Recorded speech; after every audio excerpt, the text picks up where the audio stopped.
Ela foi criada em 2019, né, e ela tem feito ações, para a melhoria da formação de profissionais, né? A Arcelor colabora na formação dos nossos alunos de graduação e pós-graduação. A gente faz promoção para atrair talentos aí para a área de engenharia, para a área de construção, né? Que é uma área que precisa atrair talentos, né? A gente tem ações de pesquisa, existem vários projetos de pesquisa sendo feitos dentro da escola e fora da escola, né? Que foram discutidos, idealizados dentro do fórum da coordenação da equipe técnica da cátedra, que reúne professores da USP com profissionais da ArcelorMittal, direção da USP com a direção da ArcelorMittal, né? Então, a gente tem projetos de pesquisa e inovação, e a gente tem atividades para incentivar o empreendedorismo e a inovação no meio dos nossos alunos, né? A gente fez aí um Ideaton, que nós estamos com, enfim, três grupos muito bons, com ideias muito boas, jovens alunos que estão começando, né, nessa jornada de criar uma nova engenharia, né? Eles vão ser agora apoiados aí pela cátedra até que, eventualmente, os seus produtos possam chegar ao mercado, né? Esta é a visão. Como todas as cátedras que a USP tem, e a USP tem várias cátedras em várias áreas, a gente tem o catedrático. O catedrático é sempre uma pessoa de destaque num tema que a coordenação da cátedra elege e que vem participar conosco por um ano, né? A gente teve o primeiro catedrático 2019-2020, o Benjamin Tillenburger. Ele é um arquiteto, né? Quer dizer, é um tipo especial de arquiteto, né? Porque ele não só programa, como desenvolve o programa, e também essa imagem que está aqui uma fotografia de uma peça de cimento paramétrica, né? Que foi feito com equações matemáticas pelo Dillenburg. Então, ele veio aqui o ano passado, no início da pandemia, né? E ministrou um curso de pós-graduação que, como esse está aberto também à comunidade, né? Parcialmente, ele sobre a área de construção digital, né? Que ele chama de Performative Porosity Volumetric Modeling Building of Building Envelopes, que foi, na verdade, como criar fachadas e painéis usando modelagem paramétrica, né? Uma coisa super avançada, e foi um grande sucesso. Para 2020 e 2021, a gente trouxe a nossa Carmen Andrade, que está aqui, né? Que eu acredito que a maioria de vocês conhece, né? Mas eu achei isso na internet uma das mais influentes cientistas na área de corrosão do aço. E eu fui numa revista técnica, eu copiei e coloquei aqui, esqueci de colocar a referência, né? Mas eu acho que descreve uma parte do que ela é, porque ela também é uma pioneira no estudo de captura de CO2 pelo concreto, né? Que é talvez o outro lado da corrosão, né? Então, a Carmen é uma pessoa dominante aí na área de corrosão geradora do concreto por bastante tempo, né? E agora continua nessa área e está abrindo outras áreas, né? Sempre em movimento, né? Que tem uma lista das funções, né? Doutor honoris causa por várias universidades, né? Foi diretora do Eduardo Torroja, que é muito conhecido no Brasil, presidente da RILEM, enfim. Eu não sei se está tudo aqui, mas está uma parte do que eu consegui encontrar, né? O currículo dela realmente muito impressionante, e hoje ela é professora convidada na Universidade de Barcelona, né? E é titular da cátedra Construindo Amanhã 2021, né? Ela tem livros editados aqui, tem uma forte ligação com a América Latina, né, com o Brasil e tudo mais, né? E é uma das pessoas mais citadas no tema. Então, isso é para apresentar a cátedra, para apresentar a Carmen, né? Eu queria também falar um pouco do Gibson, né? Além da Cátedra Construindo Amanhã, essa também é uma iniciativa do INCT, o governo brasileiro. Nós temos os Institutos Nacionais de Ciência e Tecnologia. Nós temos cerca de 80 institutos no Brasil.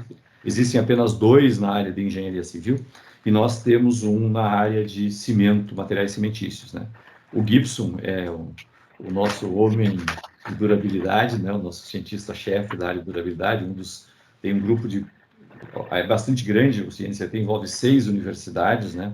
E o Instituto Tecnológico da Paraíba lidera a parte de durabilidade e corrosão. Então, o Gibson tem sido um parceiro e é uma das lideranças brasileiras nessa área, uma pessoa que dispensa muita apresentação, né, nesse tema. Mas o INCT, então, a Carmen também colabora com a gente no INCT, e isso está tudo ligado. Então, essa é uma iniciativa que a gente está tentando montar de uma forma de trazer pessoas e montar cursos de ponta, né, reunindo o que de melhor a gente tem no mundo, com o que de melhor a gente tem, e colocando à disposição não só da comunidade USP, mas de toda a comunidade brasileira, né? A gente já fez isso com cursos do Ellis Gartner, agora do Benjamin, né, e agora da Carmen, a gente pretende continuar fazendo isso, né? Também é um novo modelo onde os cursos de pós-graduação têm uma parte aberta a todo mundo, né, uma parte, já que a internet nos permite isso, que todos podem participar, e depois nós temos um curso de pós-graduação, existe o pessoal de pós-graduação faz trabalho, lê artigo, torturado mais ou menos pelos professores, né? Tem uma parte fechada onde a gente vai torturar os alunos de pós-graduação, né? Nós temos nesse curso, Daniela, quantas pessoas, Daniela? Curso de pós-graduação estão 25 pessoas e, no geral, estão 140 pessoas inscritas. Muito bem. Então, esse é o nosso público. Bem-vindo a todos. Sem mais delongas, eu vou convidar, então, a titular da Cátedra Construindo Amanhã 2021, a professora Carmen Andrade, para dar o início ao curso. Obrigado a todos por terem vindo. Obrigado ao Gibson, a Carmen, a Daniela e ao Jonas aí, né? E a Diana, que nos ajudaram a botar essa coisa de pé. E a ArcelorMittal, que, afinal de contas, né, tem as demandas, as ideias e faz as provocações, como diz o Pereira. Carmen, bem-vinda. Moitas gracias, Vanderlei, por a presentación. Vou tratar de falar no meu portuñol, que é máis ñol que portu, mas vou tratar de falarlo así. O primeiro é tamén dar as gracias a ArcelorMittal por a invitación desta cátedra, que é un grande honor para min. Ten tamén a posibilidade de colaborar con Gibson Meira e con todo o grupo de Vanderlei, que é moito interesante para min. E tamén agradecer á Universidade todo o soporte que dá para o soporte técnico, a Jonas por todo o soporte técnico de este trabajo. Vou a presentar agora, primeiro, nesta lección inaugural, un pouquiño da sustentabilidade e a relación con a corrosión, pero sobre todo a parte esta máis recente que ha nombrado Vanderlei sobre a captación do secuestro de CO2 por o concreto por o metao, que é a parte de la reacción y la recarbonatación de ello. Digamos que será unha presentación máis corta que de normal. Vou falar sobre os conceptos de sostenibilidade un pouco en general, os retos para o sector de cemento e de hormigón ou de concreto, o secuestro do dióxido de carbono con la recarbonatación, a importancia de dar a durabilidade en relación á sustentabilidade. O meu interese neste tema apareció leyendo o informe Brundtland da Comisión Mundial, anos despois, que 1987, pero me impactou moito a frase de aquel desarrollo que atiende ás necesidades do presente sen comprometer a capacidade das xeracións futuras para atender as súas. Creo que é unha gran responsabilidade de todas as xeracións pensar en isto para poder deixar o planeta igual, al menos, que o encontramos. Eso creo que é moi importante, foi o que me empezou a pensar que tiña que traballar nesta área tamén para ligar a durabilidade con esta efecto de salvar o máximo os recursos naturales que usamos. A actividade da construcción ten un impacto moi grande, todo o patrimonio construído é un patrimonio, pero tamén cambia moito o medio ambiente e, por tanto, é unha responsabilidade social que quero mencionar aquí e que para todos os alumnos e asistentes debemos pensar porque o tempo dicen que falta para unha acción irreversible é moito corto agora. Sempre gústame empezar pensando na historia, tenendo unha perspectiva histórica sobre todos os materiais que se han utilizado e por que o concreto é agora tan importante. Reflexionar un pouco e entender como se han tratado os materiais antigos e como son de durables axuda para entender a durabilidade do concreto. O concreto ten unha gran durabilidade por sí mismo, como demuestra o hormigón romano, con el ejemplo do Panteón de Roma, con 2000 años en la cúpula de un hormigón en perfecta funcionalidade en el presente. E temos os materiales a pedra, madeira, o ladrillo, non sei se chaman a adobe ou argamasa. Estos son materiais tradicionais, pero non eran estructurales. A pedra pode ser estructural se ten unas formas moi especiales, non se pode construir moito con grandes edificios como agora se necesitan. E foi o Aso no final do siglo XVIII, cando con o Iron Bridge no centro de Inglaterra, a Revolución Industrial, empezou a tener aplicación estructural. Pódese usar o Aso, que foi utilizado para as ferramentas, para as armas, empezou a ser utilizado para a construción.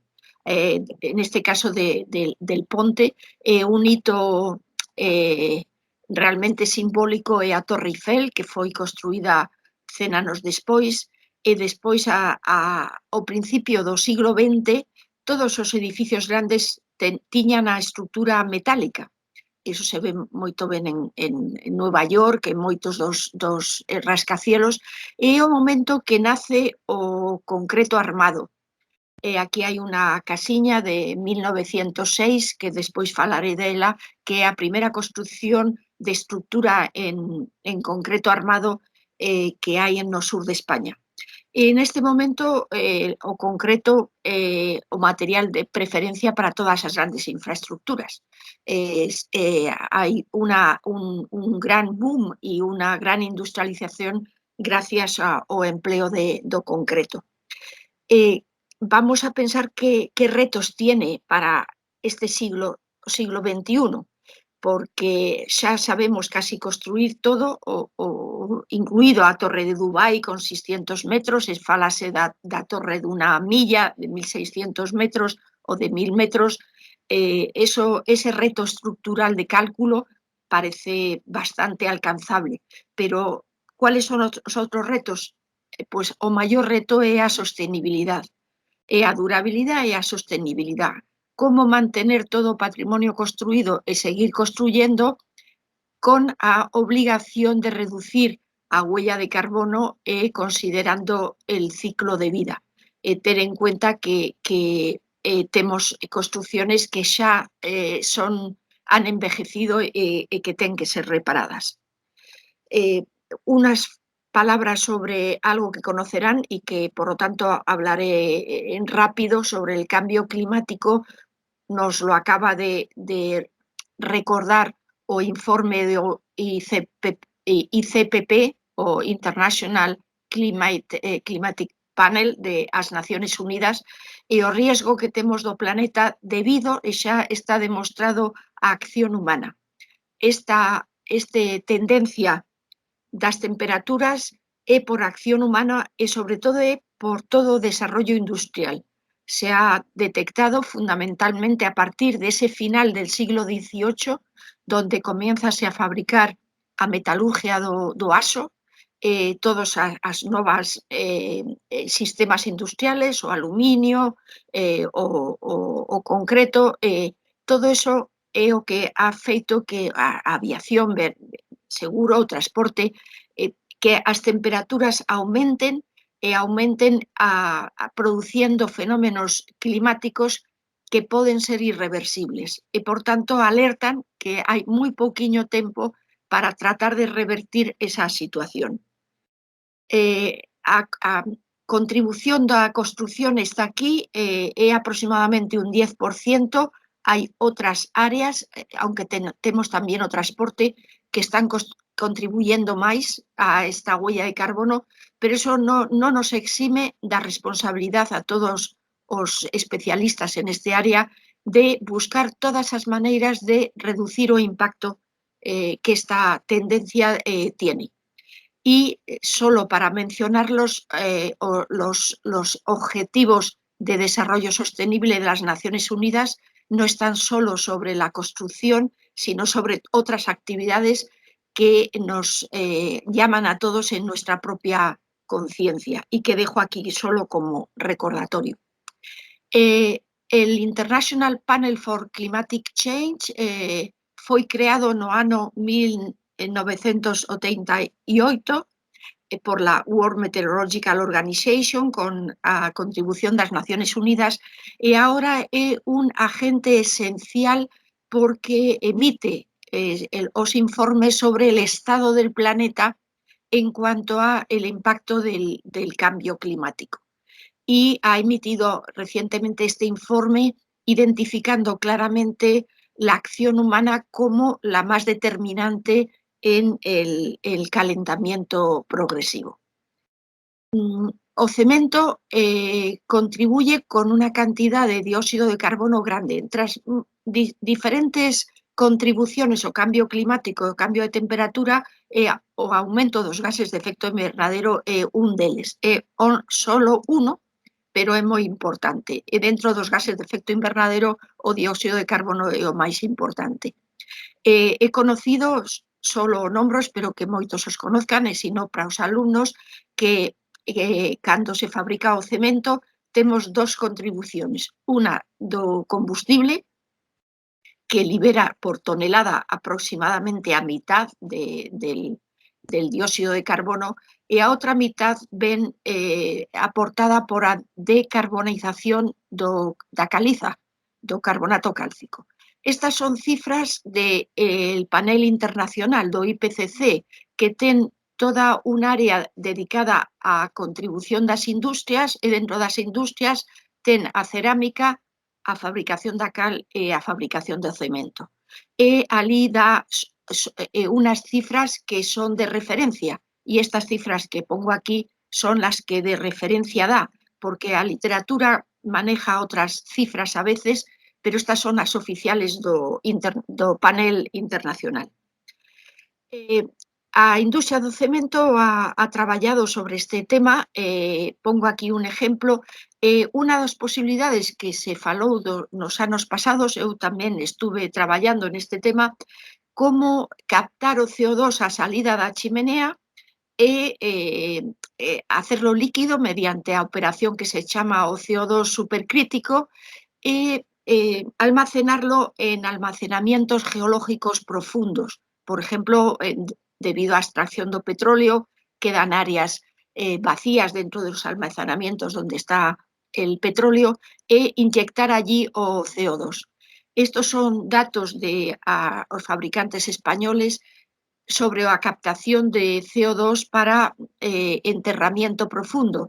Entonces, sí piensan que a emisión podría, digamos, estabilizarse, pero no se revierte. Non se revierte a situación de emisión. É moi problemático, moito caro, e tamén non se sabe a largo plazo ese CO2 se vai permear por o terreno e finalmente va a afectar todos os terrenos onde este introducido el CO2. Por tanto, é unha solución, pero non é unha solución que se piense ahora que es definitiva. Esta é a hoja de ruta que han presentado a industria do cemento en España, e que creo que é mundial, con o que chaman as 5 Cs, e como reducir a contribución da huella de carbono en el clínker, no cemento, no concreto, na fase da construción e por a recarbonatación. Non vou falar das outras partes, vou mencionar a recarbonatación un pouquiño, sin entrar ne detalle, pero esta é unha das soluciones que encontraron e en meu caso desarrollei un traballo, unha tesis doctoral e contribuyeron financieramente, a industria de cemento española contribuyó financieramente a soportar ese traballo para a recarbonatación e eles han tomado os datos que produjimos. Este traballo empecé pensando na corrosión, pensando na carbonatación do aso, non pensando en ese momento en este tema de o cambio climático, porque parte do dióxido de carbono penetra por os poros do concreto e va carbonatando. E sabíamos bien sobre a velocidade de carbonatación, pero non sabíamos cuánto dióxido de carbono queda atrapado como carbonato cálcico no propio concreto. E, por tanto, a estudiante xa doctora en este momento, todo o seu obxectivo foi saber canto CO2 se queda incorporado estudiamos 15 cementos españoles en distintas condiciones, con distintas aguacementos en los concretos. E nos dimos cuenta despois que son os datos máis amplios que existen na literatura, porque todo o mundo que ha feito os cálculos se ha basado en estudios teóricos, pero non en estudios experimentales. En este traballo da tesis se fixo todo o estudio experimental e, por tanto, temos datos reales, en condiciones reales durante 4 anos. Cuáles son os estudios teóricos?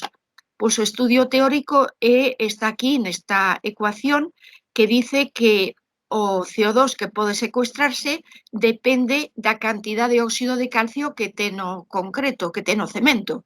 E se piensa que se pode carbonatar todo, e teóricamente todo o dióxido de calcio que se produce pode volver a ser, puesto que a tendencia termodinámica, caliza, pode volver a ser carbonato cálcico. Entonces, o cálculo é fácil. Todos os clínkeres, sobre todo na parte latinoamericana, nas tecnologías que se utilizan en fabricación en Latinoamérica, en Europa, non sei en Asia, creo que China utiliza tamén outras tecnologías, o clínker se produce ten 65% de óxido de calcio. Por tanto, si yo tengo 65% e considero que un 5% do cemento ten unha pequena parte de yeso para regular o fraguado e alguna adición, pensando que é un 5% en total para o cemento tipo 1, cemento puro Portland, pois sería multiplicar por 0,95. E despois por as masas moleculares que transforman o óxido de calcio no dióxido de carbono. E nos dá esta cantidad que son 490 kilos por tonelada, que no son los 520 porque hemos multiplicado por el 95%, sino saldrían os 520 kilos que calcula o panel internacional. Quiere decir que si eu carbonato todo o cemento, vuelvo a captar todo o dióxido de carbono emitido. E iso é o que fan os árboles ou as plantas. O panel internacional considera que son sumidero de dióxido de carbono. E o argumento é por que considera as plantas sumidero e non considera o cemento, porque as plantas tamén emiten CO2, non está dicho, pero as plantas emiten CO2 e o captan. Non vi en ninguna parte o balance, pero habría que calcularlo, porque as plantas tamén emiten CO2 en outra fase con el ultravioleta, e, por tanto, o concreto tendría que ser considerado de una forma similar. Ven, os cálculos que hai internacionales, unos pensan que se recarbonata o 80%, o 60%, o 20%, hai varios países calculando con distintas proporciones. Como eu dixen, en noso proxecto, nosotros calculamos porque estuvimos midiendo na zona carbonatada, que é a zona incolora, frente a no carbonatada, que con a fenolftaleína aparece deste color púrpura. Con o análisis térmico gravimétrico calculamos a 700 grados canto carbonato ten esa zona carbonatada e definimos o grado de carbonatación, que non é a profundidade de carbonatación, é o grado de carbonatación de cada gramo de cemento hidratado, é a cantidad de CO2 na zona carbonatada con respecto ao máximo que pode tener debido a ese 65% de óxido de calcio. E esa cantidad que tenemos por kilo de cemento temos que pasarlo a todo o parque construído. Temos que entrar en hacer o que se chama a capacidad de almacenamiento do CO2 por o parque construído.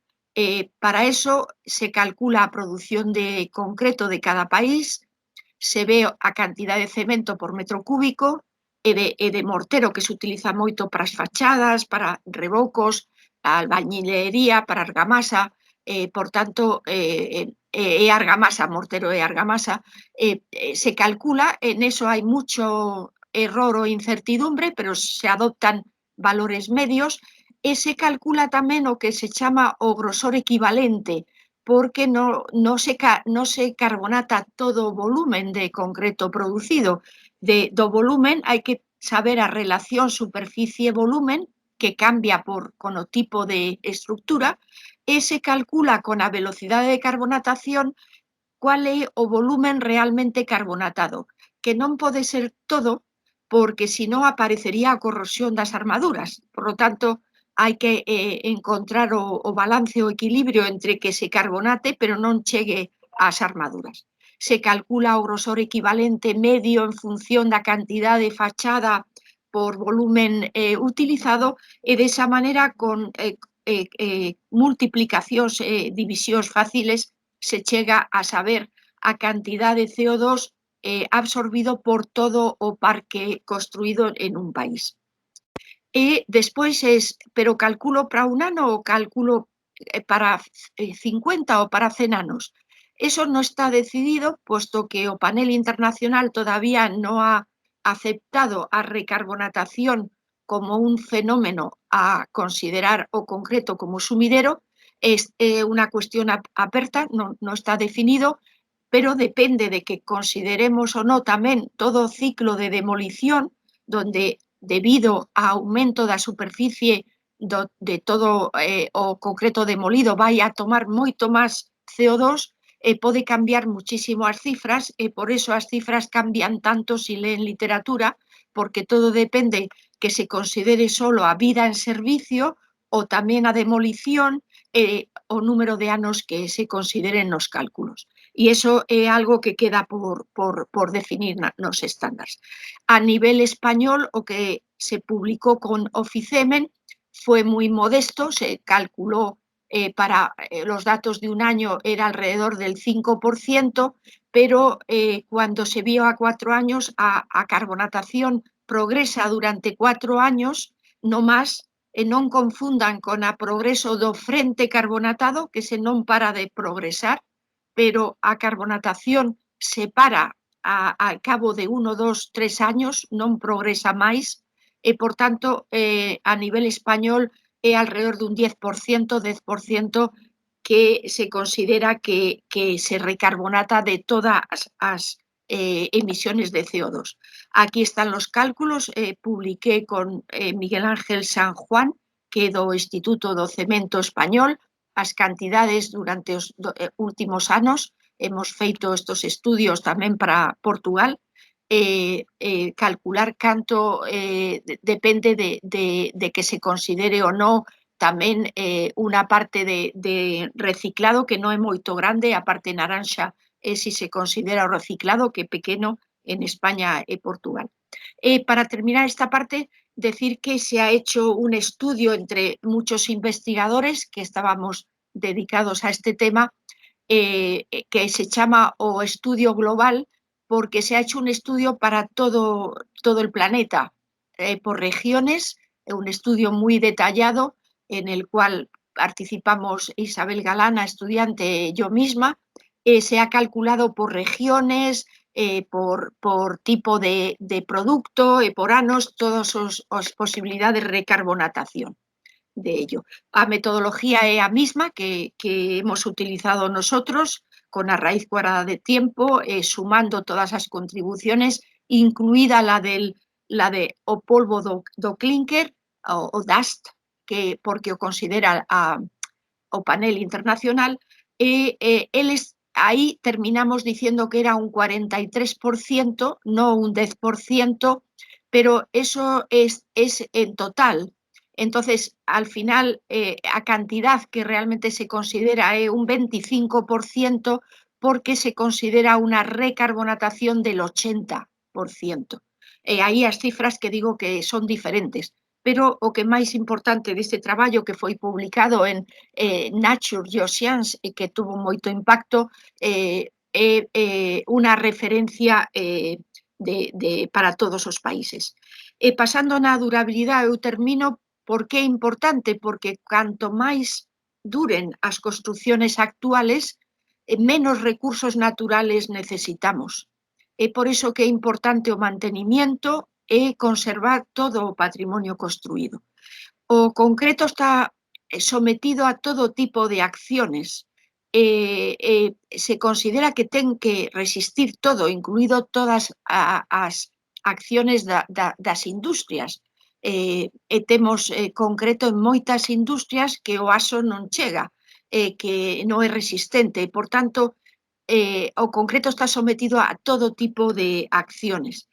E, por ello, como termina degradándose, non vou a entrar, porque para iso vendrán as clases, solamente unha reflexión que solo tenemos de vida útil do concreto como experiencia deste concreto armado aproximadamente 100 anos. Si echamos a vista atrás, nos anos 1920 os edificios eran de estrutura metálica e os vestidos eran, antes da Primeira Guerra Mundial, eran moi distintos que agora. Os coches, os carros tamén eran moi diferentes e, por tanto, o desarrollo tecnológico era inimaginable para aquela generación. Si no podrían imaginar como somos nós neste momento. E nós non podemos imaginar como será a generación de 100 anos despois. Sin embargo, os arquitectos e enxeñeros ten que diseñar para 100 anos e máis. E, por tanto, hai que ser, por un lado, moi humildes e, por outro, ver hacia atrás que experiencia tenemos, cuáles son as estructuras que han durado, como é a mellor maneira de facer as cousas para que duren. Nada máis, para finalizar, poner o caso desta casa que mencionei, esta casiña do Vigía, que foi a primeira en estrutura do concreto armado, en 1906, na zona do sur de España, que ali na playa temos bloques de concreto sometidos ao mar, e a autoridade portuaria nos ha deixado, le axudamos para hacer todo o dictamen da situación de corrosión nos años 2000, toda a inspección e todo que estaba moi corroído, e eles, para celebrar o centenario da casa, repararon, reconstruyeron o aspecto que ten agora, e, por tanto, este un pouco o camiño, é tratar de reparar lo máis posible para utilizar el mínimo número de recursos naturales e poder conservar o planeta para as siguientes generaciones. E nada máis en esta conferencia inaugural. Moitas gracias outra vez a Arcelor, a USPI, a Vanderlei específicamente, a todos os colaboradores e a Gibson. Gracias, Carmen. É muito interessante esta visão que você traz de os dois lados, né? Quer dizer, a carbonatação, ela é um risco para as armaduras, pelo menos as expostas a cloretos e a umidade, né? que é a fachada, e é também uma necessidade ambiental, né? Porque não é possível fazer clinker Portland sem emitir CO2, né? Não é possível. A gente pode até substituir o combustível do clinker fóssil, no Brasil a gente usa pet coke, por biomassa plantada, sei lá, eucalipto, né? Mas o calcário é um depósito geológico de CO2, né? 50, como você colocou na equação, 44% de carbonato de cálcio é CO2, e quando entrar no forno isso irá sair. Então, muito interessante. Eu sei, Gibson, você tem alguma... Eu já tenho uma pergunta aqui, acho que o Gibson ia falar. Por favor, Gibson. Não, é só fazer um comentário, Carmen, que realmente, às vezes, a gente fica focado na questão da corrosão especificamente e esquece de ampliar esse olhar para algo mais abrangente, né? E visualizar que, como você colocou na apresentação, os materiais cimentícios, eles têm um potencial grande de capturar esse CO2 que é emitido na produção do cimento. E esse olhar mais atualizado, voltado para a questão da sustentabilidade, a gente precisa incorporar nessa visão ligada à corrosão de armaduras. Sí, sí, que completamente de acuerdo, sí, que hay que enfatizarlo todavía más, sí, sí. Temos uma pergunta da Cláudia Rodrigues, eu vou fazer a pergunta em português. Bom dia, muito interessante a visão do concreto como uma ferramenta de captura de CO2. Que opinião você tem sobre como a tendência de substituir o clinker por materiais cimentícios suplementares influencia nesse potencial de captura, né? Tem alguns estudos que comparem os dois cenários? Uma pergunta interessante. Sí, a pregunta é moi interesante. Nos cementos que utilizamos cementos con escoria, con 80% de escoria o 70% de escoria, por tanto, con moi pouco clinker, cementos puzolánicos con distintas cantidades. Entonces, a tendencia é necesaria, a tendencia de reducir a cantidad de clinker é necesaria, pero esa reducción non pode comprometer a pasividade das armaduras. Entonces, hai que encontrar o equilibrio entre a velocidade de carbonatación que é maior cando se disminuye o clinker. Como hai menos óxido de calcio, o CO2 penetra hacia a armadura máis rápido. Entón, hai que encontrar o equilibrio, e por eso Gibson ha enfatizado que é necesario relacionarlo mucho máis, porque hai moito traballo que facer para encontrar o equilibrio. Entón, a tendencia é necesaria sempre e cuando a velocidade de carbonatación non sea maior. Sino, como a vida útil dos novos cementos vai a ser máis corta, non compensamos nada al final. Por iso é moito importante a durabilidade, o ciclo de vida total. Non pensar a corto plazo reducir o clinker, pero entonces ter que ter unha nova construción cada 25 anos. Ese é o reto do investigador e da enxeñería. Non sei, Vanderlei, o Gibson queréis añadir algo. Se me permite, eu penso assim, a primeira coisa é não emitir. O CO2, mesmo que se o CO2 ficar um ano na atmosfera, durante aquele ano, ele está contribuindo para uma mudança do clima. Então, primeira coisa, não emitir. E aí, para não emitir, precisamos substituir. Eu acho que A segunda coisa, construção que não tem durabilidade não é sustentável, porque a construção, o edifício mais sustentável, ou a ponte mais sustentável que a gente pode fazer é aquela que não é feita, né? Não precisei fazer. Este é o edifício ideal, né? Claro, num país como o Brasil, onde tudo está para ser, quase tudo está para ser construído, essa é uma situação dramática, mas nós precisamos também cuidar da durabilidade. Mas eu tenho duas coisas. O primeiro é que apenas 40% do cimento vendido no mundo é usado em concreto armado. A gente pegou os dados, foi um estudo que a gente fez para o Programa de Meio Ambiente das Nações Unidas. Os dados de produção de aço, barras de aço para concreto armado, eles são públicos, e a gente dá uns 40% no máximo. Na China, um pouco mais.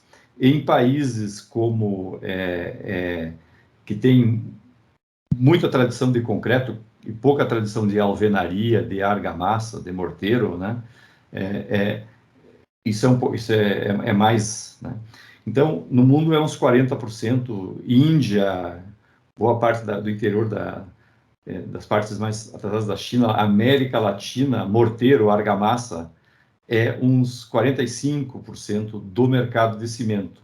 Depois, existe uns 10% que são componentes não armados, blocos de hormigão, de concreto, pavimentos de concreto, o fibrocimento é uns 2%, 3%. Então, existe um mercado muito importante onde o cimento, a maior parte do cimento não precisa proteger a armadura. Então, esta é uma oportunidade para a engenharia, né? E nessas peças nós deveríamos otimizar a velocidade de carbonatação, do meu ponto de vista. Porque, de uma forma geral, um bloco de concreto carbonatado tem mais resistência, mais impermeável, né? Fica, de uma forma geral, não sei se com todas as adições, talvez a Carmen pudesse falar um pouco sobre isso. Mas, então, essa é a minha visão. Quando vai para o concreto armado, né, eu acho que a gente precisa olhar, né? Claro, um concreto de mais alta resistência sempre vai carbonatar mais. A carbonatação não depende só do cimento, depende da estrutura porosa, né? Essa é uma coisa. Então, um concreto de alta resistência, 60 megapascal, carbonata pouco, mesmo que talvez ele não tenha tanto clinker. Então, essa é uma coisa. A segunda coisa, vem aí as impressões 3D. Eu posso imaginar uma proteção externa, o cobrimento da armadura, né, com mais proteção ao aço, e a parte interna com pouquíssima, com nenhuma proteção ao aço. Então, nós vamos precisar resolver a coisa do CO2. A captura, como a Carmen falou, fiquei muito otimista.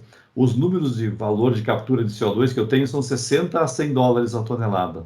Os espanhóis estão calculando 25, né? 60 dólares a tonelada é o dobro do preço de mercado do clinker. Grosso modo, o clinker é 20 e 30 dólares. Tá? Então, nós estamos falando e eu tenho, no clinker, por tonelada de clinker, eu tenho tipicamente 850 quilos aquela soma que a Carmen mostrou no início. Então, eu estou falando de 50 dólares a mais no preço do clinker. Além disso, vem o imposto de carbono, né? Não sei se na Espanha já tem, né, limitação de emissão e tudo mais. No Brasil ainda não tem. Então, eu acho que nós vamos ter que achar formas de viver com a carbonatação. E só para encerrar, a gente tem um projeto com a ArcelorMittal, onde estamos buscando ligas que não sejam tão caras e que tenham alguma resistência à corrosão, que permita, em ambientes não muito agressivos, o aço sobreviver por longo período de tempo, depois que a estrutura carbonatou. Este seria o mundo ideal.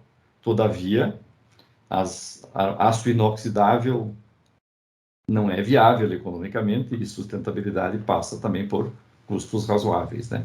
É pela razão que eu não acredito em captura de carbono. O custo não é razoável e, como você disse, precisa convencer o CO2 a não se mover, ficar quieto. Acho que falei demais, mas enfim, é um tema que me encanta e estou aprendendo bastante. Temos a pergunta de Carlos Pico Cortés, que bom dia, muito interessante a apresentação, né?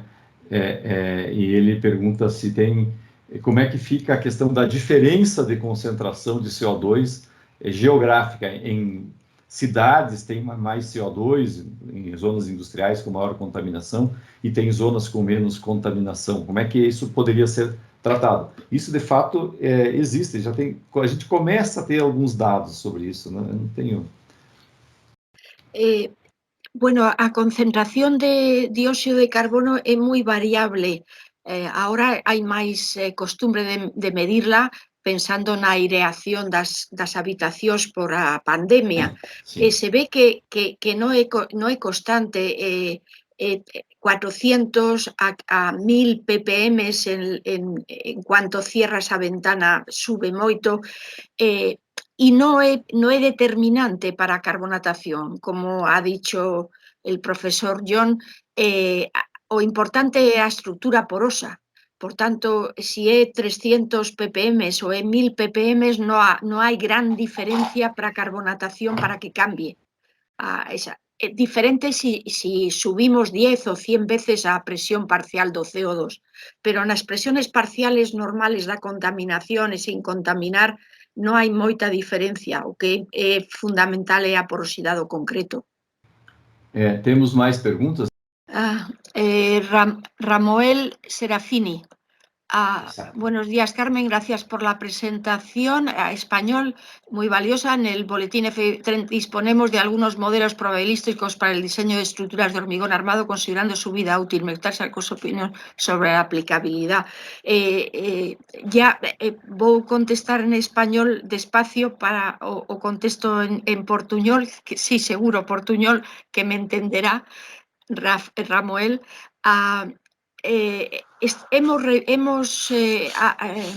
No FIB he sido chairman de un grupo que ha revisado esos modelos. Esos modelos son teóricos, nos faltan todas las distribuciones estadísticas. En general, a tendencia é que é un fenómeno de difusión, pero a predicción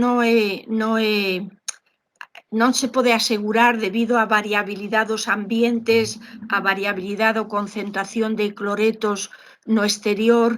Eu invito a Ramoel a que lea no FIB o documento, que é o documento do Task Group 8.3, que vai salir no final de año, donde hacemos un análisis de sensibilidade desos modelos e establecemos todos os problemas que ten esos modelos dependendo do valor, porque non se conocen os parámetros de entrada, se suponen os parámetros, se inventa uno o clima, e por eso é moi incierto, as predicciones poden ser moi diferentes.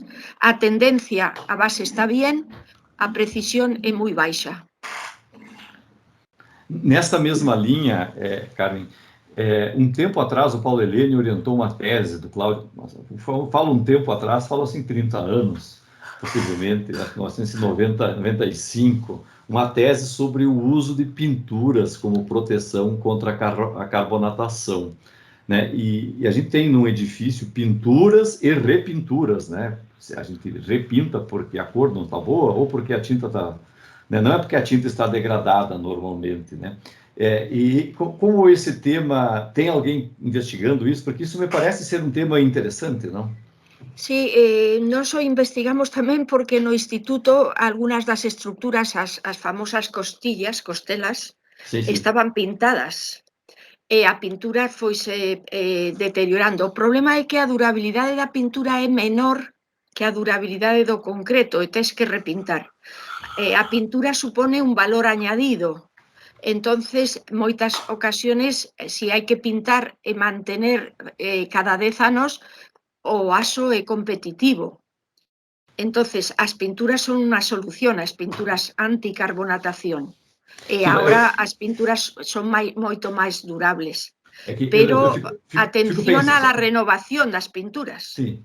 Sabe, uma coisa que eu penso sempre nos edifícios, né? Edifícios são 70% a 80% do consumo de materiais cimentícios. Yeah. E os edifícios com concreto aparente, pelo menos no Brasil, são exceções, né? São exceções. A gente lembra... Bom, a USP tem muitas dessas exceções lá, mas eu fico pensando no edifício normal. No interior, eu recomendo não usar concreto aparente no exterior. No interior non hai problema, porque se non hai humedad, non hai corrosión. Sim, mas a pergunta, Isso.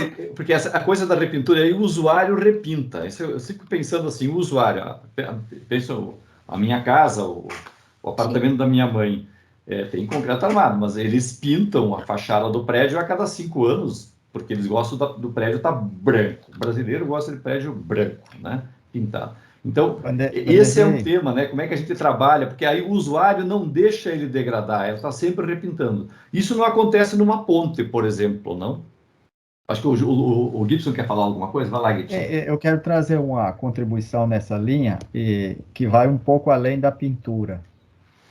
A pintura, pela experiência dos edifícios que a gente já inspecionou, se ela tem uma boa manutenção, a gente acaba vendo um retardo na carbonatação, isso é fato. Mas me chamou a atenção recentemente um edifício que eu inspecionei com 40 anos aproximadamente, que na fachada ele tinha utilizado um revestimento cerâmico da época que ainda era tipo azulejo. Muito antigo. É ladrilho hidráulico. Então, Isso. Ladrilho hidráulico. Então, como não era toda a fachada revestida com esse revestimento, tinha partes da fachada que era só pintura, nas partes que a pintura se degradou, e 40 anos isso foi negligenciado muitas vezes, a repintura. Então, tanto a carbonatação como a penetração de cloretos avançou bastante. Nas áreas onde você tinha o revestimento cerâmico, houve uma redução muito importante, tanto na parte de carbonatação, como na parte de penetração de cloretos. Porque esse revestimento, nesses 40 anos, ele se manteve, ele não teve muitos problemas de descolamento e etc. Então, isso me chamou bastante atenção. Um edifício que tinha na faixa de 40 anos de construído. Um padrão construtivo da antiga NB1 1960.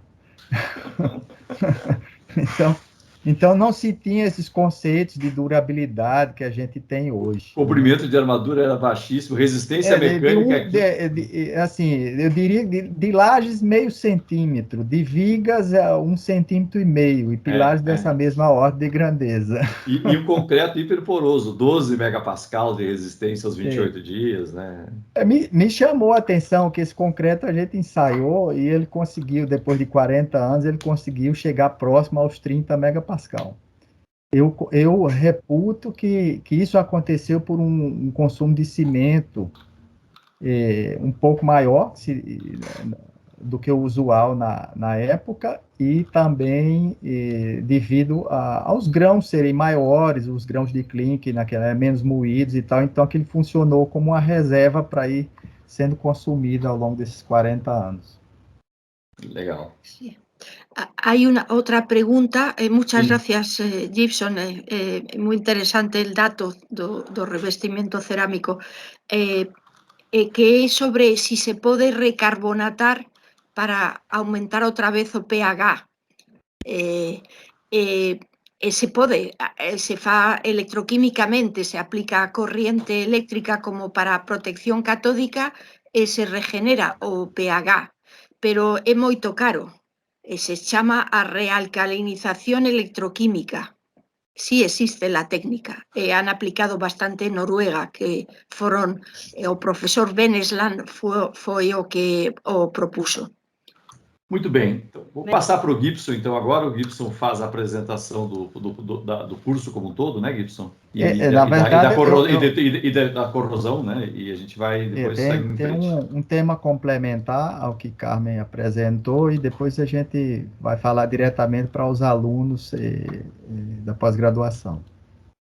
Bom, então, inicialmente, eu queria agradecer o convite da cátedra para fazer parte desse projeto, e em nome do professor Vanderlei, agradecer a todos os integrantes da sua equipe, não só pelo convite, mas também pelo apoio que a gente recebe para estar aqui participando desse projeto.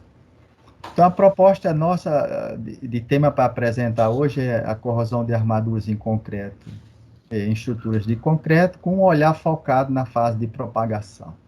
E a ideia é uma ideia dentro do que a professora Carmen falou, no sentido de que a gente busca extrair mais do que a estrutura pode nos oferecer, mesmo que seja numa fase de propagação da corrosão, né? Não entender que uma vez a armadura iniciou o processo de corrosão, ali se encerra toda a vida útil da estrutura. Então, vamos trazer um pouco esse olhar.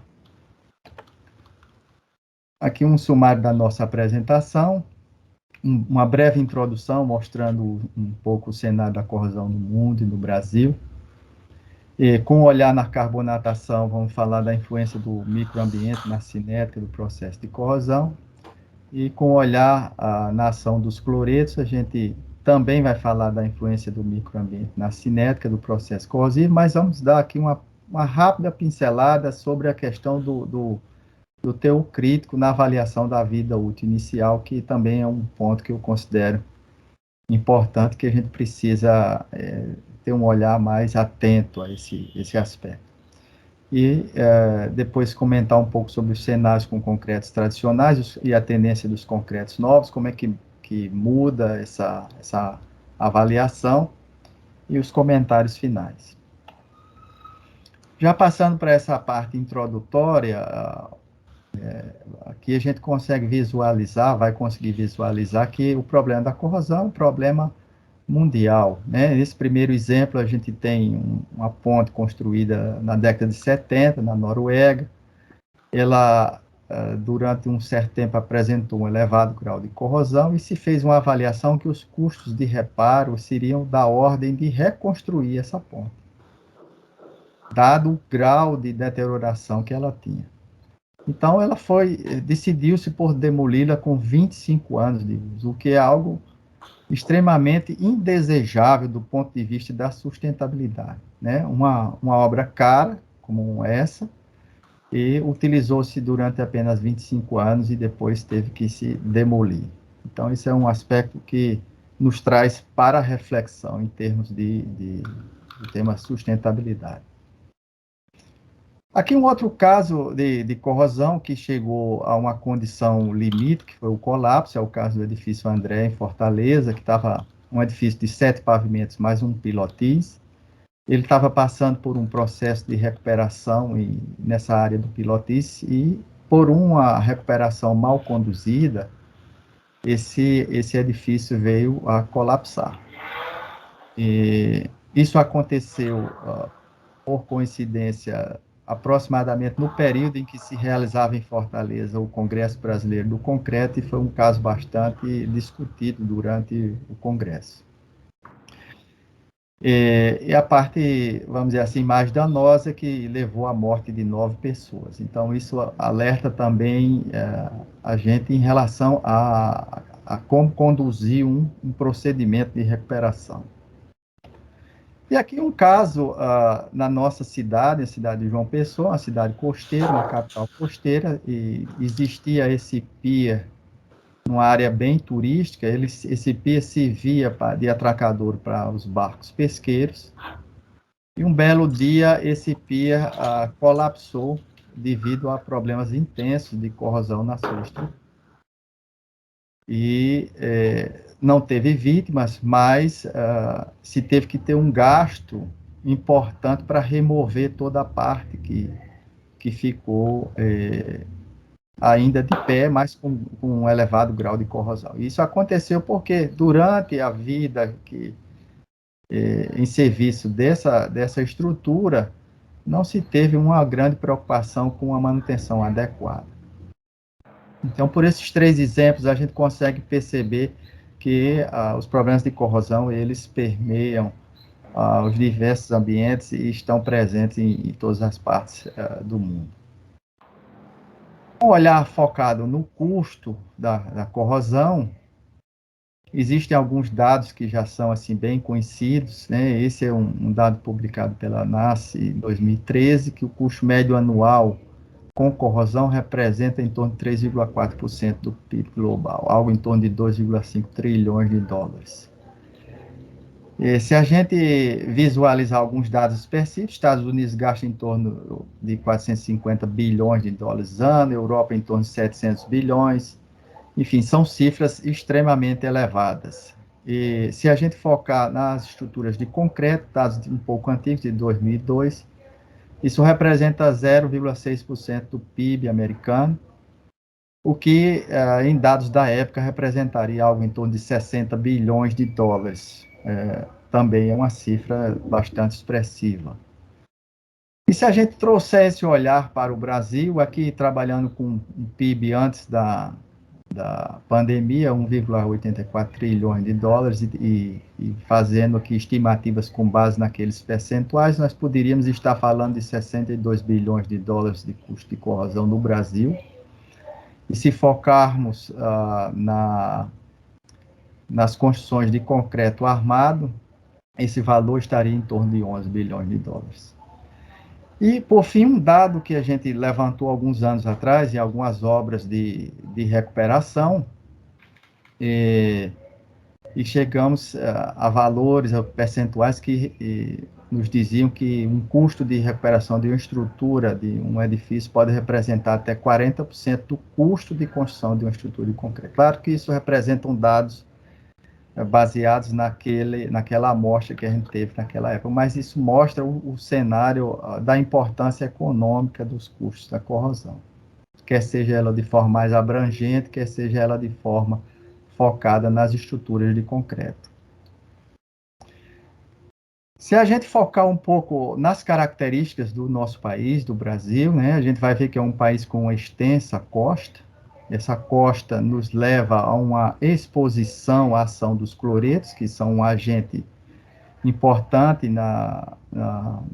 para desencadear a corrosão por cloretos, mas também temos importantes centros urbanos fora da costa, como São Paulo, Belo Horizonte, Curitiba, Porto Alegre, onde a ação da carbonatação é bastante relevante e traz problemas de corrosão significativos para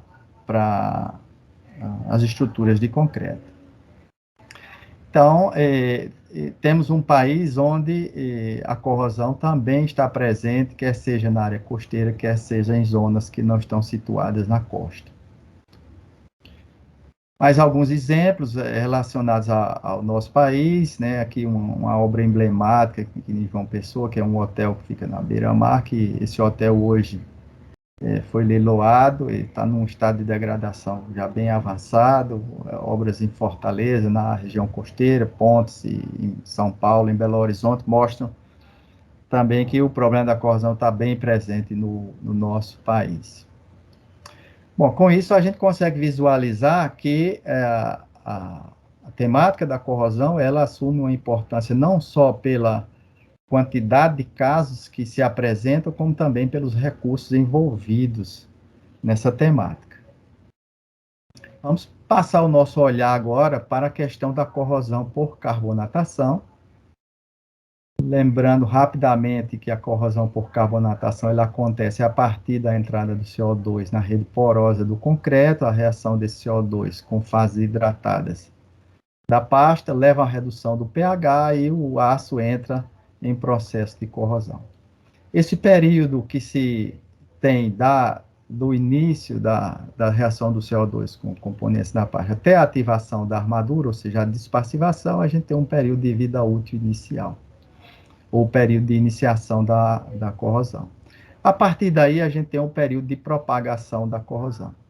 E aí é que eu quero trazer esse olhar um pouco mais detalhado nesse período, porque o processo de corrosão ele pode acontecer a velocidades mais baixas, como essa representação desse trecho dessas curvas aqui, ou ele pode acontecer em velocidades mais altas, e isso traz consequências completamente diferentes para a estrutura, como a gente vai ver. Inclusive em relação à avaliação do que a gente chama de vida útil residual, o que é que eu ainda disponho de tempo para usar aquela estrutura, mesmo que ela esteja naquelas condições. E aí não estou nem entrando no aspecto de fazer uma recuperação e restabelecer as condições iniciais de desempenho daquela estrutura. Essa avaliação seria mesmo que não fizesse nada, ela teria um espaço de tempo importante que me permitiria usar essa estrutura durante um período significativo. Nessa imagem, a gente tem simulações do período de propagação da corrosão, baseado em 2 bitolas de armadura, bitolas de 10 milímetros e de 20 milímetros. Isso é um trabalho que já foi desenvolvido pela professora Carmen na década de 80 do século passado. A gente apenas reproduziu essas imagens. Então, a gente consegue ver que para taxas de corrosão bem baixas, em torno da ordem de 0,1 microampere por centímetro quadrado, o impacto que isso tem na redução da seção da armadura é muito pequeno, mesmo ao longo de muitos anos. Por isso que se diz que abaixo desse patamar, a corrosão não é um problema relevante. Mas à medida que eu vou subindo essa corrente, a velocidade de redução da seção, ela muda rapidamente. Então, por exemplo, uma corrente de 1 microampere por centímetro quadrado, que é, vamos dizer, uma ordem de grandeza acima, ela muda rapidamente a velocidade de redução da seção. E, por exemplo, se eu considerar uma redução de seção de 10% como um limite de segurança para aquela armadura, eu vou estar falando aqui de 20 e poucos anos para uma armadura de 10 milímetros. E uma armadura mais grossa, como essa de 20 milímetros, eu vou estar falando aqui algo em torno de 50 e poucos anos. Então, para a gente ter em mente que o dano que se tem a partir da ativação da armadura, ela vai depender da velocidade com que esse processo vai acontecer. Então, a mensagem que fica é que a simples chegada da frente de carbonatação na armadura pode não ser um risco iminente de colapso daquela estrutura. Pode ser, inclusive, o início de um período mais extenso do que o próprio período de iniciação da corrosão, se essa velocidade for baixa. Isso vai depender de parâmetros que controlam a cinética do processo de corrosão. Para isso, é importante que a gente tenha instrumentos para avaliar a cinética do processo corrosivo e possa monitorar isso de forma mais próxima, né? Para não ter surpresas em relação ao dano que a corrosão pode trazer para essa estrutura. Aqui, mais uma vez, trazendo dados já publicados pela professora Carmen, de muitos anos, e mostrando a influência do ambiente na velocidade com que o processo de corrosão acontece. Então, inicialmente, aqui avaliando a corrente de corrosão, eu tenho uma armadura passiva, com a carbonatação as correntes sobem, chama a atenção que a escala aqui é logarítmica, então os valores sobem significativamente, mas se eu secar esse ambiente, ou seja, se eu tiver uma atmosfera com umidades da ordem de 50%, rapidamente essas correntes baixam. Mais uma vez, se essa umidade sobe para um ambiente bem mais úmido, em torno de 100%, essas correntes vão subir. E se eu faço uma imersão parcial, que é uma oferta de umidade ainda maior, essas correntes vão subir mais ainda. Mas, se eu volto a secar esse material, as correntes voltam a baixar de forma significativa. Bom, e aqui do lado direito, não vou entrar em detalhes, seria a resposta do potencial, que segue em harmonia com os dados de corrosão que a gente apresentou. Aqui uma outra imagem mostrando o impacto da umidade relativa ambiental nos valores de corrente. A curva de cima é a curva média da umidade relativa ambiental, e a curva de baixo é a curva média de densidade de corrente e corrosão em uma estrutura de concreto. Então, à medida que a umidade sobe, em seguida as correntes sobem, porque eu oferto umidade para esse material, para crio mais eletrólito para que a corrosão possa acontecer. Chama a atenção que aqui as umidades aqui não subiram muito, entre 40% e 60%, umidades médias, evidentemente alguma medida tem um pico maior, mas em termos médios, entre 40% e 60%, por isso que as correntes não foram tão elevadas. Se a gente seguir nesse resgate de informações da literatura, que são dados buscados na literatura, e a ideia era representar isso através de uma figura, que é essa que está exposta aqui, onde a gente tem a umidade relativa ambiental e a corrente de corrosão. A gente vai ver que abaixo de 55% as correntes são bem baixas. Nesse intervalo entre 55% e 85%, há uma tendência crescente de subir esses valores de corrosão, embora haja uma certa flutuação, porque isso vai depender também dos materiais que a gente tem, mas mostra essa tendência, vamos dizer assim, essa mudança de comportamento de valores de correntes mais baixos para gradualmente irem subindo esses valores de corrente até atingirem valores mais baixos e próximo aqui à região de saturação, uma queda também desses valores. Bom, então isso chama a atenção que quando eu tenho ambientes com oferta de umidade maior, e se eu tenho carbonatação, eu devo ter correntes um pouco mais elevadas. Nessa imagem eu trago aqui um pouco a experiência de algumas inspeções que a gente já teve a oportunidade de fazer e que mostram exatamente isso que a gente está comentando. Isso aqui são imagens do mesmo edifício e, para ser mais preciso, do mesmo pavimento.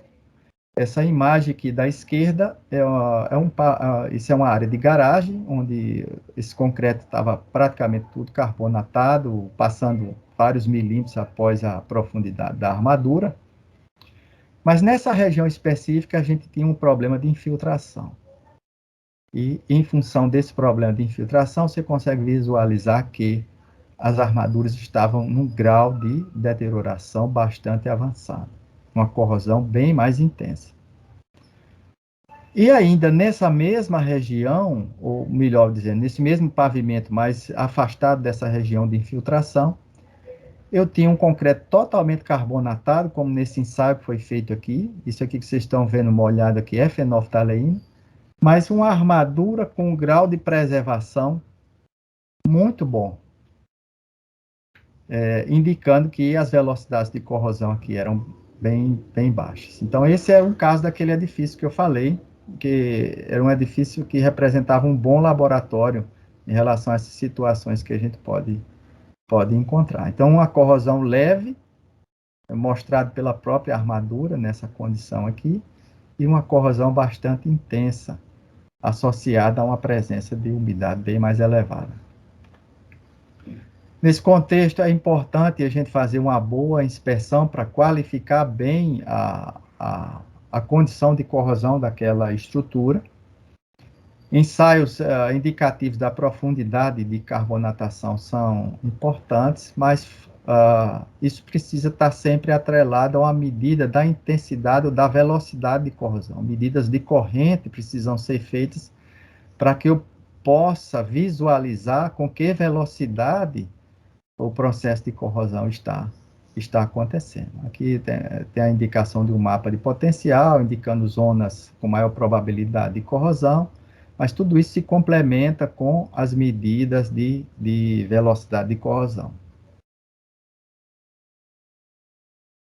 Nessa imagem, eu trago aqui situações que mostram, mais uma vez, essa possibilidade de eu ter estruturas carbonatadas, armaduras ativadas, como esse caso aqui. Isso é um edifício com em torno de 15 anos de construído. Então, vejo que as armaduras têm sinais de corrosão desencadeada pela carbonatação, mas as velocidades são baixas. Em contrapartida, nesse outro caso, também é um caso de concreto carbonatado e a armadura está praticamente toda atacada num grau de deterioração bastante avançado. Então, eu tenho velocidades de corrosão bastante elevada. Por quê? Porque aqui eu tinha um concreto, vamos dizer assim, de qualidade inferior e condições de umidade mais elevada. Então, tinha uma velocidade de corrosão mais alta. E, com base nisso, a gente pode visualizar dois cenários diferentes. Um cenário com baixa velocidade de corrosão para um concreto, mesmo que estivesse carbonatado. Por exemplo, esse primeiro caso é uma velocidade em torno de 0,22 microamperes por centímetro quadrado. E se eu tomar como referência a redução de seção de 10% de uma armadura, Isso projetaria uma vida útil residual de 200 anos, se mantiver essa velocidade de corrosão, evidentemente. Tá? Então, é uma vida útil residual bastante extensa, porque a velocidade de corrosão é muito baixa.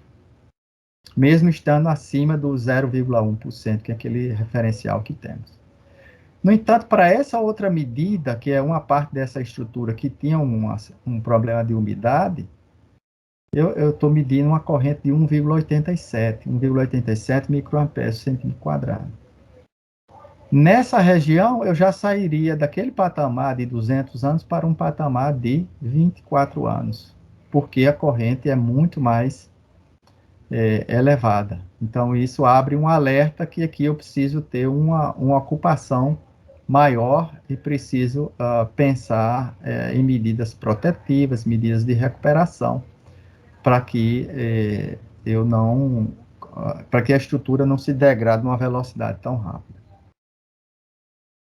Bom, e o que acontece no ambiente com cloretos, né? O que muda? No ambiente com cloretos, de forma semelhante ao CO2, mas com processos de transporte que podem ser diferentes, o cloreto vai se depositando na superfície, vai entrando no concreto, chega ao nível da armadura, até que ocorra a ativação dessa armadura, e a partir daí a propagação da corrosão, que acontece por pits, pela formação de pits ou pontos de corrosão localizada. Em relação à corrosão por cloretos, como eu comentei inicialmente, eu vou pontuar dois aspectos. O primeiro aspecto é que está relacionado à vida útil inicial e que diz respeito ao teor crítico, que é algo que a gente vê que muitas vezes não é levado em conta em mais detalhes numa avaliação que se faz de uma estrutura. Sobre o teor crítico, que é a quantidade de cloretos necessária para a despassivação da armadura, vamos ficar nessa definição mais usual do teor crítico de cloretos. A gente consegue visualizar alguns aspectos e eu trago dois aspectos principais. Primeiro, que há uma tendência, ou melhor, há uma influência dos materiais e do ambiente no teor crítico. Os concretos que têm materiais suplementares, a tendência é que tenham um teor crítico menor. E, mais importante ainda, é que há diferença significativa entre teores críticos obtidos em estruturas reais e exposições reais ou exposições de campo e resultados obtidos em laboratório. Essas diferenças são bastante significativas, a gente conseguiu visualizar isso na literatura, e também em estudo de campo, que a gente fez estudo de campo em laboratório, conseguiu mostrar que havia diferenças significativas no resultado do teor crítico em campo e em laboratório. Aqui são as curvas para a exposição em campo e aqui as curvas para a exposição em ambiente de laboratório. Um outro aspecto é que há uma variabilidade, né, como a gente falou, tem a influência dos materiais, os teores críticos, a maior parte dos resultados obtidos a partir das publicações que a gente tem disponíveis, eles vão se situar numa faixa de 0,4% e 1,1%, nessa faixa intermediária aqui. Ora, mas isso tem um impacto significativo na avaliação da minha vida útil inicial que eu tenho da estrutura, se eu estou falando de 0,4 ou se eu estou falando de 0,1. Se a gente olhar aqui nessa imagem à direita, eu tenho curvas diferentes para um teor crítico de 0,4 e de 0,9 aproximadamente, que são teores que a gente encontrou nos nossos concretos. Então, veja que a profundidade que se alcançam esses teores críticos ao longo do tempo é bastante diferente se eu estou falando de 0,4 e se eu estou falando de 0,8. E mais ainda, também se eu estou falando de ambientes diferentes. Não vou entrar em detalhes, mas aqui eu tenho várias curvas simulando ambientes diferentes que refletem a velocidade com que esses cloretos são transportados para o interior do concreto. Então, a mensagem que fica é que esses aspectos impactam de forma diferente na avaliação da vida útil inicial. E, nesse sentido, a partir do momento que eu tenho um conhecimento melhor da capacidade resistente da minha estrutura em relação a ativação da corrosão por cloretos, eu consigo fazer avaliações mais precisas e consigo extrair melhor resultado daquela avaliação que eu estou fazendo da minha estrutura. Isso vai no sentido positivo também de extrair ao máximo daquela estrutura, dando um aspecto de maior sustentabilidade na minha avaliação. Bom, agora passando para avaliar o impacto da velocidade de propagação da corrosão ou da cinética de corrosão na vida útil residual. É importante a gente pontuar a diferença específica da natureza do processo de corrosão por carbonatação, que acontece de maneira uniforme, desgastando aproximadamente uniforme a superfície do aço, no caso da carbonatação. E no caso de cloretos, essa corrosão acontece pontualmente em profundidade, diminuindo, vamos dizer assim, o diâmetro útil daquela armadura de forma muito mais significativa. Então, isso tem um impacto no desempenho da armadura, sem entrar aqui em discussão, por exemplo, a questão da aderência, mas simplesmente a redução de seção. Esse aprofundamento da corrosão, ela pode acontecer numa escala de até 10 vezes mais do que eu tenho na corrosão uniforme desencadeada pela carbonatação. E certamente isso tem um impacto importante na avaliação da cinética do processo corrosivo. Então, só resgatando aquele slide que a gente avaliou para a carbonatação, uma corrente de 0,22 e 1,87, com 200 anos e 24 anos. Se a gente passar para cloretos e essas mesmas correntes, a gente pode estar falando de 20 anos e 2,4 anos, que é, na verdade, 10% daqueles valores que a gente tinha originalmente, porque foi considerado um aprofundamento numa escala de 10 vezes maior do que a gente tem na corrosão por carbonatação. Bom, isso aqui é só eu trago essa imagem só para exemplificar, apesar de ser algo extremamente raro, eu ter concretos com cloretos com baixa velocidade de corrosão, pelo menos na experiência de inspeção de estruturas que a gente já teve, eu encontrei apenas um caso e de forma bem localizada, uma peça em concreto que tinha aqui um efeito combinado tanto de cloretos como carbonatação, tinha cloretos da ordem de 1% nessa região no entorno da armadura, e mesmo assim as correntes eram baixas, como pode-se ver no grau de preservação dessa armadura nessa estrutura. No entanto, em geral, as situações em que a gente tem corrosão desencadeada por cloretos, elas levam a altas velocidades de corrosão. Nesse caso específico, a gente tem várias armaduras que foram rompidas, seccionou a seção transversal devido a essa corrosão avançada naquela região. É uma corrosão localizada, eu vejo que tem áreas bem mais preservadas, e naquele ponto a gente tem um aprofundamento na corrosão por cloretos, levando ao seccionamento da armadura, o que é uma consequência importante para o funcionamento estrutural, que era uma peça estrutural menos importante, mas se a gente estiver falando de um pilar, por exemplo, onde isso acontece, isso pode levar ao colapso parcial ou total de uma estrutura de um edifício. Então, é importante pontuar, nesse caso, que, em geral, os ambientes com cloretos estão associados a umidades mais elevadas, porque nós estamos nas regiões costeiras. E como consequência disso, as correntes são bem mais elevadas. Isso é o usual. Esse caso que eu coloquei aqui do lado esquerdo, isso aqui é a exceção. Então, mesmo com correntes baixas, o impacto da corrosão por cloretos, como a gente viu naquelas simulações, na vida útil é bem mais acentuado. Na simulação que a gente fez, a gente pôde observar que reduz as projeções de vida útil residual para 10% do que se tinha inicialmente. Então, considerar a fase de propagação na corrosão por cloretos requer bem mais cuidado. Em geral, quando a gente tem corrosão por cloretos, a gente já decide fazer um procedimento de intervenção, por mínimo que seja, mas já para dar restabelecer vamos dizer assim, uma condição de proteção para aquela armadura. Então, já mudando agora para avaliar os cenários que a gente pode ter, né?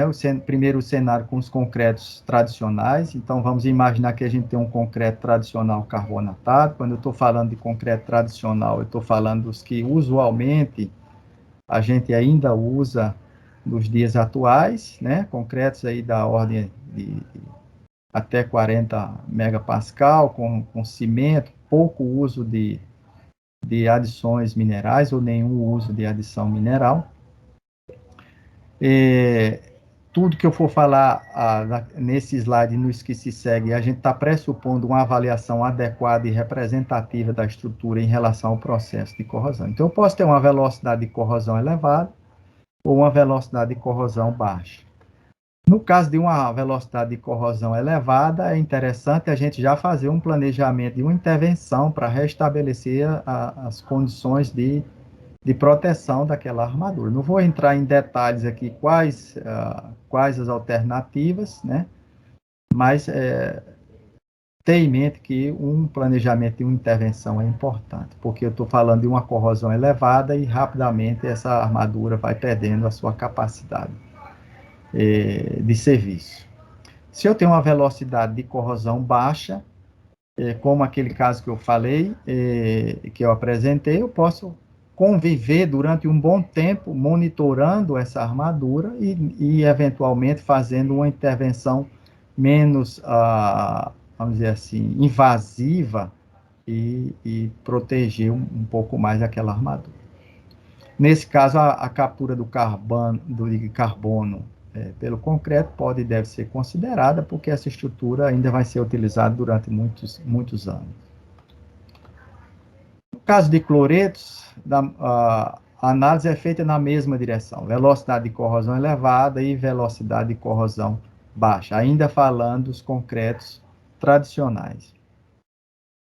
Se a velocidade de corrosão é elevada, essa intervenção ela deve ser urgente, porque o impacto que isso tem na armadura é grande e isso acontece a uma velocidade muito alta. Se a velocidade de corrosão é baixa, volto a dizer, isso é uma situação que não é usual no caso de cloretos. Eu tenho que fazer uma avaliação bem consistente se há possibilidade de ainda conviver um pouco com aquela situação, e aí eu vou ponderando monitoramento e intervenção daquela estrutura. Em geral, a gente pensa numa intervenção, mesmo que ela seja menos invasiva. No caso dos concretos novos, que aí são concretos que já têm uma presença menor de clink, diminui a reserva alcalina em boa parte dos casos. Esses concretos, em geral, têm uma menor capacidade protetiva e, no caso de cloretos, tem um menor teor crítico. Então, eu tenho que compensar vamos dizer assim, essas perdas em relação à corrosão com outros aspectos. Eu tenho que melhorar a porosidade da minha matriz para dificultar a entrada dos agentes agressivos, né? Então, eu posso fazer um uso mais intenso de adições ativas, que vão fechar essa matriz porosa. Posso também fazer o uso de adições não ativas, como os fillers, associado a um empacotamento da mistura, que também vai fechar essa porosidade e pode retardar a entrada dos agentes agressivos, tanto o CO2 como os cloretos. Algumas adições, elas têm a capacidade também de fixar cloretos, que tem impacto positivo na questão do transporte.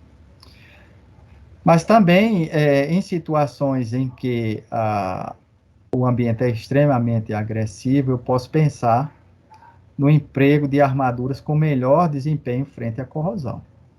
Aí tem uma gama de alternativas, e aí a gente tem que avaliar a questão econômica, o que é mais viável, o que é menos viável. Como o professor Vanderlei falou, há um trabalho de pesquisa desenvolvido em parceria com a Arcelor, que veio no sentido de desenvolver armaduras com melhor desempenho em relação à corrosão. Já disponível a gente tem armaduras galvanizadas, armaduras com pintura epóxi, algumas ligas especiais. É isso que a Arcelor vem trabalhando, e lá fora já tem alternativas, como os aço MMFX, que nos Estados Unidos são utilizados, e armaduras inox, também colocadas aqui como alternativa. E para fechar essa parte da nossa apresentação, algumas mensagens que eu gostaria de deixar. A primeira delas é que a chegada da frente de carbonatação à armadura não significa o fim de vida útil da estrutura. Como alguns ainda pensam que ativou a armadura, acabou a vida útil daquela estrutura, eu já tenho que entrar com um processo de recuperação intenso. Condições ambientais favoráveis, com baixa umidade, por exemplo, podem ser já longos períodos na fase de propagação, que é a vida útil residual, sem danos importantes à estrutura. Mas para que eu usufrua disso, é importante eu ter um bom conhecimento técnico sobre o tema, e é importante eu ter uma boa qualidade do monitoramento dessa estrutura e dessa armadura. A corrosão de armaduras em ambientes com cloreto sempre requer mais atenção, devido à sua característica de corrosão em profundidade, onde a redução de seção dessa armadura, do diâmetro da armadura também, acontece de forma muito mais rápida, porque a corrosão ela é pontual e em profundidade. A opção por concretos com menor impacto ambiental pode diminuir a proteção da armadura, devido a uma menor reserva alcalina ou menor teor crítico de cloretos, mas não necessariamente aumenta a velocidade de corrosão. Isso é o que a gente vem estudando, e a esperança é que esses materiais eles consigam ter um bom desempenho com relação ao fechamento da porosidade, retardando a entrada dos agentes agressivos e contribuindo para não ter altas velocidades de corrosão também, devido a essa estrutura porosa mais resistiva. E, por fim, nas situações em que a convivência com a carbonatação do concreto é possível, a captura de carbono pode e deve ser considerada. Essas eram as palavras iniciais que eu tinha para trazer. Fecho essa apresentação com essa bela imagem do universo, uma imagem captada pelo telescópio Hubble. Bom, ele coloco à disposição de vocês para... Muito obrigada, professor Gibson, pela apresentação, sempre bastante esclarecedora. Tem já 3 perguntas, eu vou ler a primeira do Lucas, que é em relação também à apresentação que a professora Carmen fez. Ele pergunta se, no caso que eu quero que o concreto, a estrutura de concreto carbonate, seja no caso do sequestro ou outras coisas, mas não quer que o aço corroa. Como conciliar esses 2 aspectos? Hay que tratar de tener una velocidad de carbonatación no concreto baixa para que non chegue a armadura. Por eso a porosidade ten que ser baixa, a relación agua-cemento baixa e con bastante cemento ou con bastante clínker. Pódese controlar a velocidade de carbonatación, por exemplo, baixando a relación agua-cemento. Entonces se consigue. É o que se pretende facer sempre nos códigos. Nos códigos a espesura de recubrimento é definida para que o frente carbonatado non chegue. Por tanto, é seguir as indicacións das normas dos códigos. Algum outro comentário, Gibson? Bom, está muito bem respondido pela Carmen. Eu só acrescento que é importante quem manuseia com os materiais conhecer bem os materiais para que eles deem essa resposta que se espera em relação ao processo de carbonatação. Tem outra pergunta do Monique Palavra Lunardi. Obrigada, professor Gibson, pela apresentação. Ele fala, em corrosões de baixa perda de seção, 5%, por exemplo, teremos ainda uma grande vida útil residual. Como você destacou, temos como prática considerar um valor crítico de perda de seção de 10% para intervir. Pensando na perda de aderência entre aço concreto, existe um limite de espessura para deposição de óxidos na superfície a fim de manter a segurança estrutural e os dois materiais trabalhando de forma solidária? Bom, a minha experiência com a questão da aderência é mínima. Eu estou orientando uma tese agora que está ali nessa linha. A gente está avaliando a questão da perda de aderência em função da corrosão por cloretos. E eu pediria até que a Carmen respondesse essa questão, porque eu sei que ela tem bem mais experiência que eu nessa questão da perda de aderência. Sí, a pérdida de adherencia depende moito de que haxa ou non a armadura transversal, non sei como chaman os estribos ou... Isso mesmo, estribo e armadura transversal, a mesma O coisa. sea, estribo. Si hai estribo, a adherencia non é afectada moito por a pérdida de sección, pero se non hai estribo é moito importante. A pérdida de adherencia é moito grande con a corrosión, pero o estribo lo contrapesa. Eso en xeral, despois habría que hablar. E sobre a pérdida de sección, o que é importante é a acción mecánica. Non é o mesmo unha viga, non sei como decir en brasileiro, unha viga, Viga, sim. que un pilar. Por tanto, a pérdida de sección é dependiente da solicitación mecánica. 10% pode ser nada nun muro e pode ser muchísimo nunha viga. Entonces, non sei. Como idea xeneral, 5 ou 10% está bien falar neses términos, pero despois hai que facer o recálculo para cada pieza con su solicitación mecánica precisa, con a carga mecánica precisa. Isso mostra que é um trabalho associado de um especialista na área de materiais e um especialista na área de estruturas para reavaliar a capacidade portante daqueles elementos. Obrigada. Tem outra pergunta do Cláudio Oliveira Silva. Obrigada pela palestra. Existem trabalhos demonstrando qual é o limite de adição filler calcário ao cimento que não comprometa a durabilidade do concreto armado frente à corrosão? Essa pergunta acho que você pode responder, Daniela.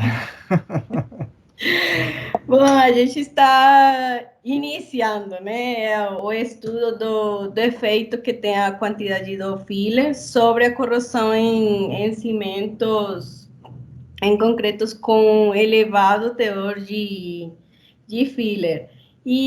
Mas também isso depende do ambiente, do que a gente tem visto até agora, e que depende do ambiente. Como sempre, a corrosão vai depender do ambiente que ele está, em qual ambiente está exposto. Mas não sei se eu posso falar mais coisas ainda. Eu posso acrescentar algumas coisas. Você falou do filler calcário, a gente tem alguma experiência com resíduo de tijolo, resíduo de tijolo moído, que é um filler.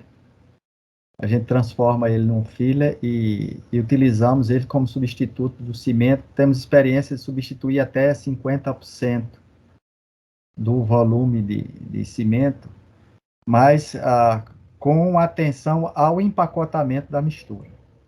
A simples substituição, ela vai diminuir o desempenho desse material, porque você vai diminuir o volume de pasta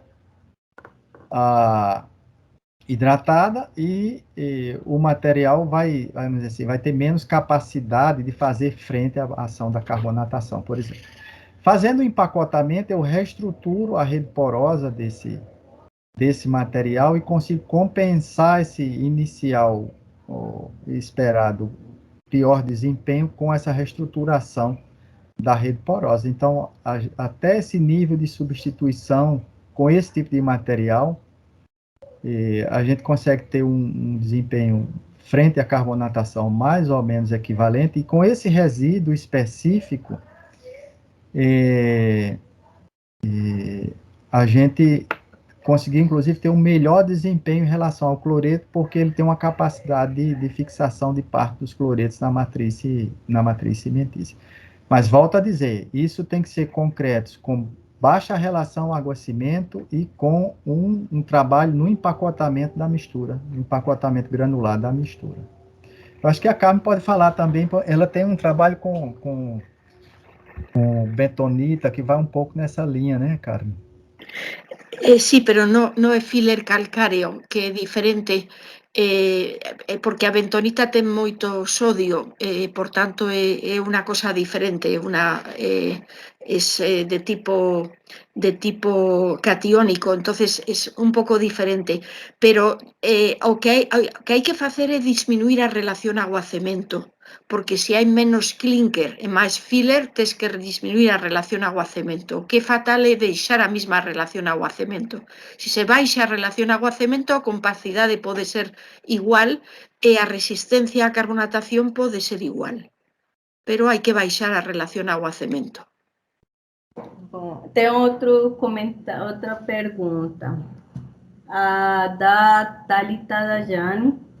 A relação entre os temas de durabilidade, resistência e sustentabilidade relativas à emissão de CO2 na clinkerização são desafios para pesquisadores da área. O que acham sobre o LC3 e os estudos recentes sobre cimentos belíticos como alternativa? Quais as expectativas da comunidade? Queres tú contestar, Gibson? Pode começar, Carmen. Sí. O futuro é sustituir o clinker por outras adicións. O LC3 utiliza calcine clay, es decir, arcilla calcinada. Eso non é novo, é moi antiguo, pero como hai que calcinar a arcilla, era máis caro que fabricar o clinker. E, por tanto, non se utilizou, pero en España eu conozco as adicións de caliza, de arcilla calcinada desde fai moitos anos, con bon resultado, son puzolanas. Tamén podense calcinar outros tipos de residuo. Ese é un buena camino se se rebaixa a relación agua-cemento. Pero o que hemos estado facendo nos con a bentonita é non calcinar a arcilla, evitar o paso da calcinación para evitar o custo de la calcinación previa, porque a composición química é a mesma. Por tanto, calcinado e non calcinado se pode evitar. Hai moito que discutir sobre ello, pero creo que é un camino importante. Sobre os cementos belíticos, que tamén había un investigador, Sara Goñi, no meu instituto, que os traballou, son moi teóricos e moi lentos. Se non se activan, a velita casi non reacciona, moi lentos, non sei como va as novas tendencias, pero se é belítico se hidrata, va a producir hidróxido cálcico igual, por tanto va a pasivar como el outro, como o que está basado na halita, o cemento. Na linha do LC3, posso comentar, aqui a gente tinha fábricas de cimento que usavam, nos cimentos pozolânicos, usavam argila calcinada, anos atrás. E eles descontinuaram esse tipo de produção pelo custo energético da produção da argila calcinada. Então, nesse sentido, foi que surgiu a ideia de a gente trabalhar com o resíduo do bloco cerâmico, que é um material que é calcinado, porque ele vai para forno e queima a uma temperatura bem próxima daquele forno que as cimenteiras usavam para calcinar a argila.